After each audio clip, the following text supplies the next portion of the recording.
एक बार एक सम्मानित व्यापारी ने हज के लिए यात्रा करने का फैसला किया। उनकी एकमात्र चिंता उनकी विशाल संपत्ति और लोगों की जमा की गई अमानतों को सुरक्षित रखने की थी। उन्होंने सारा सोना पैसा एक विशेष थैले में भरा और तय किया कि वो इस अमानत को शहर के सबसे भरोसेमंद व्यक्ति न्यायाधीश के पास रखेंगे। लेकिन कौन जानता था कि न्यायाधीश की न्याय बुद्धि नहीं बल्कि लालच ही यहाँ मुख्य हो जाएगा। विश्वास और धोखे के इस जटिल खेल में अंत में किसकी जीत होगी, ईमानदारी की या छल की? एक समय की बात है, एक अमीर व्यापारी था जिसकी कोई पत्नी या बच्चे नहीं थे। उसने हज पर जाने का फैसला किया।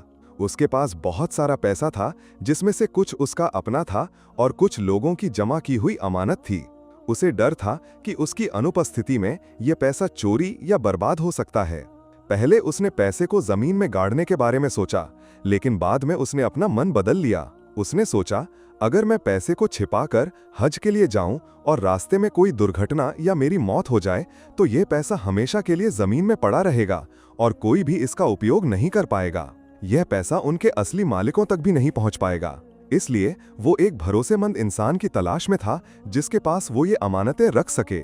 बहुत सोचने के बाद उसने शहर के न्यायाधीश के पास पैसे रखने का फैसला किया।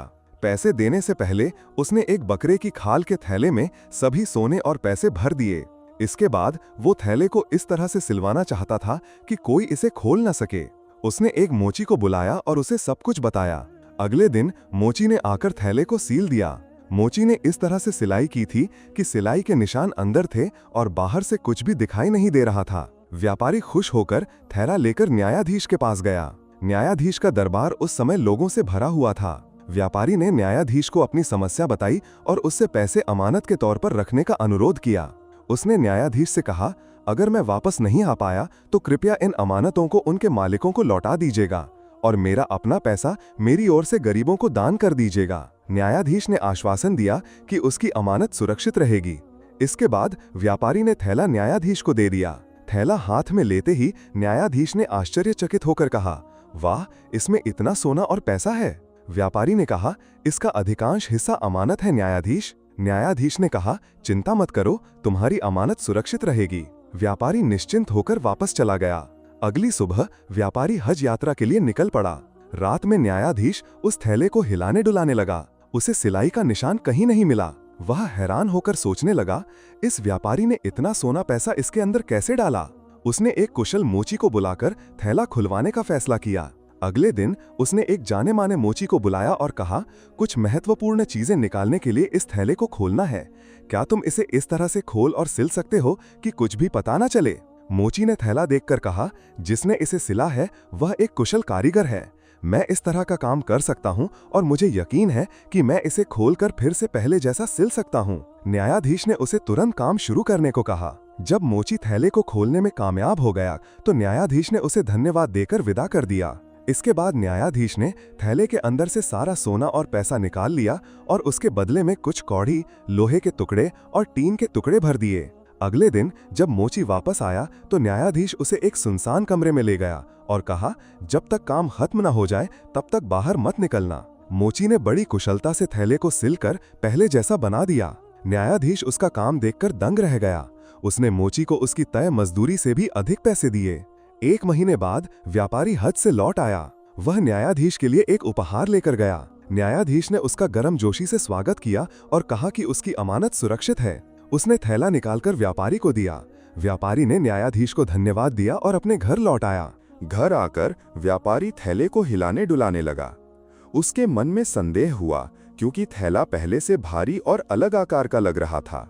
जैसे ही उसने थैला खोला, उसने देखा कि उसमें सोने पैसे के बजाय कौड़ी और लोहे के टुकड़े भरे हुए थे। वो सदमे में आ गया। उसे विश्वास नहीं हो रहा था कि न्यायाधीश ऐसा काम कर सकता है। वो तुरंत न्यायाधीश के पास गया और उसे सब कुछ बताया। न्यायाधीश ने हैरान होने का नाटक किया और कहा, यह कैसे संभव है? ये थैला तो मेरे पास ही था, किसी ने इसे छुआ तक नहीं। इसके बाद न्यायाधीश ने उल्टा व्यापारी पर ही दोष लगाया और कहा, शायद तुमने खुद ही इसमें बदलाव किया है और अब मुझे फंसाने आए हो। व्यापारी ने विरोध किया और कहा, मैं आप पर दोष नहीं लगा रहा, बस आपके पास समाधान के लिए आया हूं। न्यायाधीश ने कहा, मैं इस बारे में कुछ नहीं कह सकता। व्यापारी निराश हो गया और सोचने लगा, अब क्या किया जाए। उसने देखा कि न्यायाधीश से कोई समाधान नहीं मिलेगा। उसने गवर्नर के पास न्याय के लिए जाने का फैसला किया। उसने गवर्नर को पूरी कहानी सुनाई। गवर्नर ने सब कुछ सुनकर आश्चर्यचकित हुए और व्यापारी की मदद करने का आश्वासन दिया। उसने न्यायाधीश की धोखाधड़ी का पर्दाफाश करने के लिए एक योजना बनाई। गवर्नर ने अपने एक सलाहकार को बुलाया और कहा, कल न्यायाधीश को मेरे दरबार में बुलाया जाएगा। जब वो आएगा तो एक नौकर से कमरे में सुगंध फैलाने का इंतजाम करना। नौकर गलती से अगरबत्ती का पात्र गिरा दे और उसमें से आग और कोयला कालीन पर फैल जाए। मैं तब नौकर को डांटूंगा, लेकिन वो शांत रहे और मेरी योजना के बारे में किसी को न बताए। सलाहकार सहमत हो गया। गवर्नर ने व्यापारी को दरबार के एक कोने में छिपकर बैठने को कहा ताकि कोई उसे देख ना सके। अगले दिन न्यायाधीश अपने सहायक के साथ गवर्नर के दरबार में आया। गवर्नर ने उनका स्वागत किया। फिर गवर्नर ने एक नौकर को कमरा सुगंधित करने के लिए बुलाया। नौकर ने सुगंध फैलाने के बाद वापस जाते समय जानबूझकर अगरबत्ती का पात्र गिरा दिया। इससे कालीन का कुछ हिस्सा जल गया। गवर्नर ने गुस्सा होकर नौकर को फटकार लगाई, क्या तुम अंधे हो? क्या तुम जानते हो इस कीमती कालीन की कीमत? इसके बाद गवर्नर न्यायाधीश की ओर मुड़े और बोले, न्यायाधीश साहब, क्या आप किसी ऐसे व्यक्ति को जानते हैं जो इस कालीन को इस तरह से सिल सकता है कि जलने का कोई निशान न रहे? न्यायाधीश ने अनजाने में कहा, हाँ, मैं एक मोची को जानता हूँ जिसके हाथों में जादू है। अगर वो सिलाई करे तो कोई निशान नहीं रहता। गवर्नर ने तुरंत उसे बुलाने को कहा। न्यायाधीश ने अपने सहायक को उस मोची को बुलाने के लिए भेजा। कुछ देर बाद मोची को लेकर न्यायाधीश का सहायक वापस आ गया। मोची को देखकर गवर्नर ने कहा, क्या तुम इस कालीन को इस तरह से सिल सकते हो कि कोई दाग न रहे? मोची ने कहा, हाँ, मैं कर सकता हूँ, बल्कि पहले से भी बेहतर सिल सकता हूँ। गवर्नर ने कहा, ये कालीन बहुत कीमती है, तुम अपने काम में कितने कुशल हो इसका सबूत दो। मोची ने चारों ओर देखा और न्यायाधीश को देखा। तब उसने गवर्नर से कहा, न्यायाधीश साहब ही जानते हैं कि मैं कितना कुशल हूँ। गवर्नर ने पूछा, न्यायाधीश कैसे जानते हैं? क्या तुमने इससे पहले उनके लिए कोई काम किया है? मोची ने तब पूरी कहानी सुनाई।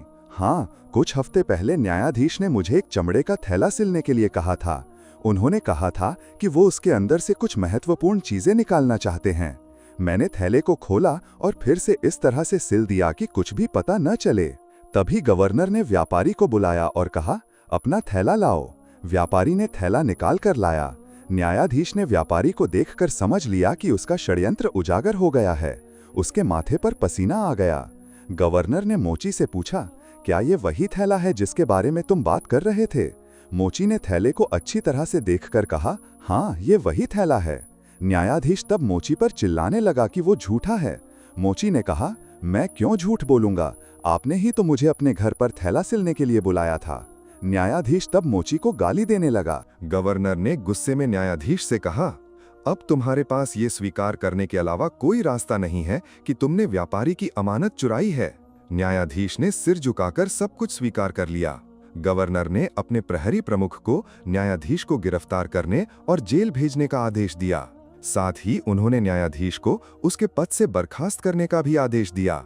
गवर्नर ने व्यापारी से कहा, तुम्हारी सारी अमानतें लौटा दी जाएंगी। व्यापारी ने अल्लाह का शुक्रिया अदा किया और न्याय करने के लिए गवर्नर का आभार व्यक्त किया। इसके बाद गवर्नर ने मोची को वो जला हुआ कालीन दिया और कहा, इसे तुम ले जाओ, मरम्मत करो और उपयोग करो। ये एक अमूल्य निशानी है जो तुम्हारी कुशलता का सबूत है। मोची खुश होकर गवर्नर का धन्यवाद किया। व्यापारी भी खुश होकर गवर्नर से विदा लिया। इस तरह कहानी का अंत हुआ। कहानी से हमें कई महत्वपूर्ण सीख मिलती हैं। ईमानदारी और विश्वसनीयता। कहानी का व्यापारी एक ईमानदार और धार्मिक व्यक्ति था जो लोगों की अमानत की रक्षा करना चाहता था। इसके विपरीत न्यायाधीश ने अपने पद और विश्वसनीयता का दुरुपयोग करके बेईमानी का रास्ता चुना। ये कहानी हमें सिखाती है कि ईमानदारी और विश्वसनीयता ही इंसान को सच्चा सम्मान दिलाती है, जबकि लालच और बेईमानी अंततः हार का कारण बनती है। न्याय की स्थापना। जिस तरह से कहानी के अंत में गवर्नर ने अपनी बुद्धिमत्ता और रणनीति का उपयोग करके न्यायाधीश के धोखे का पर्दाफाश किया, उससे पता चलता है कि सच्चाई और न्याय हमेशा जीतते हैं। कोई भी अन्याय, चाहे वो कितना भी शक्तिशाली या प्रभावशाली क्यों न हो, हमेशा छिपा नहीं रह सकता। अपनी बुद्धि और धैर्य का उपयोग। जब व्यापारी ने देखा कि न्यायाधीश के पास कोई समाधान नहीं है, तो वो निराश होकर रुका नहीं। उसने धैर्य रखा, गवर्नर के पास गया और अपनी बुद्धि की मदद से न्याय प्राप्त किया। ये हमें सिखाता है कि कठिन परिस्थितियों में भी धैर्य और बुद्धि से सही समाधान खोजना संभव है। इस तरह की और भी शिक्षाप्रद और रोचक कहानियां सुनने और देखने के लिए कृपया हमारे चैनल को सब्सक्राइब करके हमारे साथ बने रहें।